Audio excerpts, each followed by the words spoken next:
Chapter 21. Happy New Year. Quote from my journal.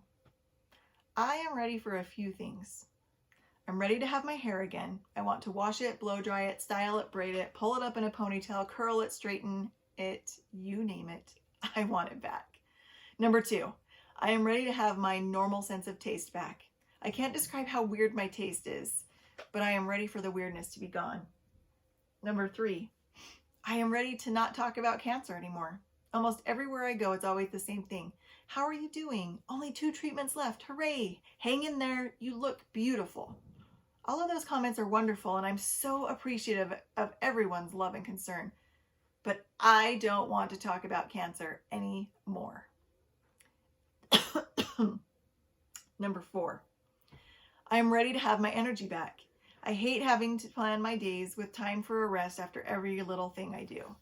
Clean up a room, rest. Teach preschool, rest. Fix a meal, rest. Run an errand or 2, rest, etc. I am just ready to be me again, but I know it's never going to be quite the same. End quote. The beginning of the new year brought with it a lot of grumpiness and only a little bit of joy, unfortunately. I was so completely ready to be done with chemo, cancer, and everything else that was causing a major amount of crabbiness.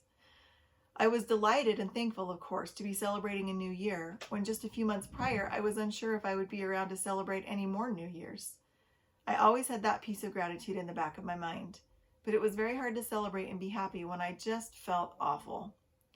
As I have mentioned before, going through chemotherapy has standard side effects, but those side effects vary from person to person, and I think that most cancer patients have a hard time coming up with words that accurately describe how chemo makes you feel. There are only 2 words that I have been able to come up with: blah and anger. One of the things that was really bothering me was my loss of taste. I am a foodie and I love to eat. Because of the chemo, things that once tasted delicious now gagged me. I had never been one for spicy foods, but now I found that I could hardly eat anything that had more than a few specks of black pepper. If there was any more than that, my tongue felt like it was on fire. However, the most terrible part of this taste conundrum was that anything sweet tasted like cardboard. It sucked all the joy right out of chocolate, one of my favorite pre-cancer treats. As if to add further insult to injury, my sense of smell was not affected much. I could smell all the tantalizing aromas of my favorite foods, but the moment I put them into my salivating mouth, I wanted to spit them right back out. That made me really grumpy when meal times rolled around. Dinner time used to be such a great time for our family. We would laugh about our days and enjoy spending the time together. Suddenly, there was a black cloud hovering over the dinner table because my grumpiness permeated the air. Dinner time just meant that I had to force feed myself and think about how wonderful food used to taste.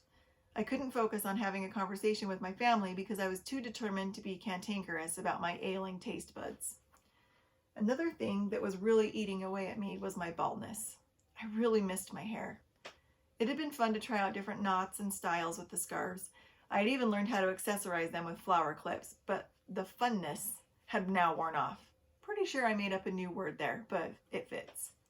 My list of positive things about losing one's hair did not seem so positive anymore. I just wanted my hair back. It was trying, bless its little heart. I had a thin layer of what I would call peach fuzz.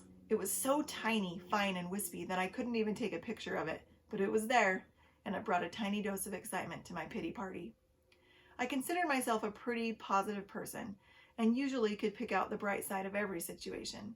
However, it seemed like at that time in my journey, it was getting harder and harder to stay positive. I was still good at putting on my game face. I didn't think that it was necessary to make everyone else miserable just because I was. Unfortunately, there were days that the game face just would not show up, and those were the days that I tried to stay home in bed. It was a very depressing time for me. It was the middle of winter, and I felt like the season correlated closely to my place in this journey. I was experiencing the winter portion of cancer, the time when everything felt dark and dreary. It was hard for me to remember what it felt like to be warm and bask in the sun's illustrious rays. I knew that spring was just around the corner, but that didn't help much when the blizzard was raging. I felt very abandoned. I experienced days when, even though I knew better, I felt like God had forgotten how miserable I was and that I needed help. I tried to be positive and count my blessings, but the darkness was too overwhelming. Excerpt from my journal. Almost 150 days of living with cancer. Some days it still feels so surreal. Other days I just have to stop and look in the mirror and I'm instantly reminded that this is for real. I have 7 chemo treatments down, only 1 more to go. The time has gone by slowly and quickly at the same time. Each day seems to go by slowly, but when I look back on the whole experience, I can't believe that it has been 148 days. I am almost a puddle on the floor. With each chemo treatment, I lose a bit more stamina. I will be so happy when this portion of the journey is over. I know that there are still going to be hard times ahead, but if I can just get this poison crap over, that would be wonderful. Day 161. It was not a great night for me. I was too concerned with doing unimportant things on the computer, which made me ornery and impatient with my kids. I've been granted a second chance with them, but instead of being with them, I sit at the computer. We all had major tantrums tonight. It was not a pretty sight. Tomorrow's a new day, though. I'm ready to commit again. Even though I live in a constant state of yuckiness, I am ready to be a better mom. To not act irritated when they ask me to do something or help them or listen to them. I've got to be better and stay better. The only way I'm going to be able to do that is to stay close to my Savior. I've got to study the scriptures. No, devour them. Satan knows my weaknesses, and he is having a good time playing on them right now. Well, I say no more. Change is in the air. End quote. The new year had not started off very well. Amid the swirling winds of depression and sorrow, I had a hard time finding my footing. But I was not giving up. My time with chemo was drawing to a close. I just had to find the strength to keep moving forward.